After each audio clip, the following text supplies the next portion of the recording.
Hello friends, hi good evening, जय Jagannath. Welcome my YouTube channel.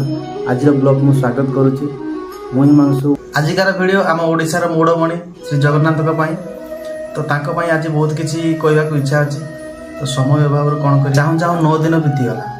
Shri Gundicha ठू बाहुड़ा पर्यंत श्री जगन्नाथ बलभद्र एवं माता सुभद्रा माउसी घर जाते माउसी घरे बहुत किसी आयोजन होता आउ माउसी माँ भी बहुत प्रकार पिठा पणा इत्यादि बहुत किसी देइछन्ति। तो एमती गोटे दुखर कथा अच्छी जे महाप्रभु नथिला बेले रत्नभंडार खोल जाइए। तो कहीं एथिरे बहुत किसी कहवाक अच्छी किंतु सर्ट्रे गोटे कथा कहबी।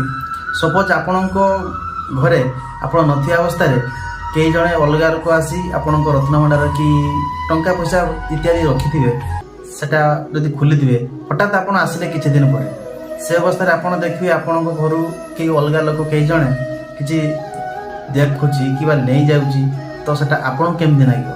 ठीक से हीपरी श्रीमंदिर में भगवान नथिला बेले रत्नभंडार खोल जाइए। केते जोर सत्य एवं केते जोर ठीक आपन कमेंट माध्यम जनाते। आमे ओडिया भारी बढ़िया। तो ओडिशार 12 मासर 13 पर्व। तो 13 पर्व भितर रथयात्रा एक अन्यतम विश्व प्रसिद्ध रथयात्रा। तो यही रथयात्रा बहुत किसी घटी थाए एवं सबुठ बड़ कथा हूँ महाप्रभु आसती दर्शक मान दुख अली बुझापी।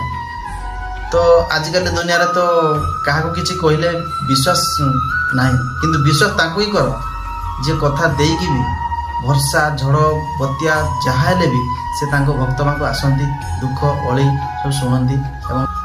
तो यही कहवा कथा हूँ ए कली जुगे क्या विश्वास कर कि न कर से श्री जगन्नाथ महाप्रभु विश्वास कर ताकू ही धरी था।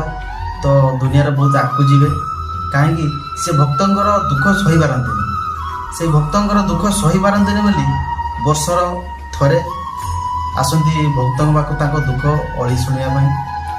तो ये हूँ महाप्रभुଙ୍କର महिमा। तो सबुठ बड़ कथा हूँ रत्नभंडार कथा। महाप्रभु तांको श्रीमंदिर नथिया अवस्था रत्नभंडार कहीं खोलाई एटा केते जोर ठीक आ केते जोर भूल आपण कमेंट माध्यम जनातु। तो आज थिला एई महाप्रभु विषय रे एक ब्लॉग। तो आउ विशेष किसी कहबेनी कहवाक तो बहुत किसी अच्छी कहले वीडियो लग हो। तो विशेष कर कहूँ से महाप्रभु विश्वास करंतु ताको ही पाखे पाखे रही था। एति कहूँ जय जगन्नाथ।